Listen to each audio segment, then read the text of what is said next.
بسم الله الرحمن الرحيم.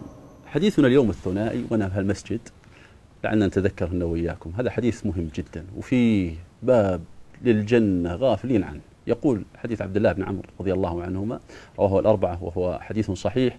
قال النبي صلى الله عليه وسلم: خصلتان أو خلتان لا يحافظ عليهما عبد مسلم إلا دخل الجنة وهما يسير ومن يعمل بهما قليل. الناس صادة عنها، عمل يسير وقليل. وأنا أسأل الآن وأسألك أخي الكريم، هل أنت تعمله ولا لا؟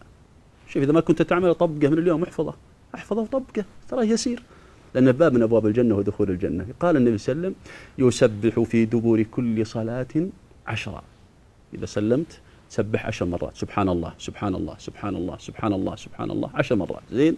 قال: وتحمد 10، الحمد لله الحمد لله، وتكبر 10، فذلك 50 و100 باللسان. شلون 50 و100؟ هذه 30، 10 10 10، اضربها في 5 في اليوم الصلوات تطلع 150.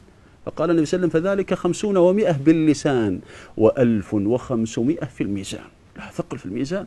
ثم قال: ويكبر 34. إذا أخذ مضجعه، إذا جيت حاط رويسك بتنوم، سبح كم؟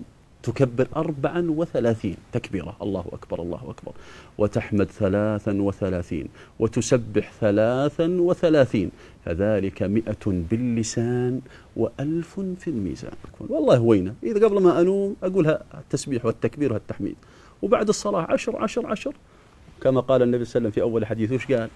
قال: هما يسير ومن يعمل بهما قليل. الله يجعلنا من القليل اللي يعمل بها يا رب العالمين.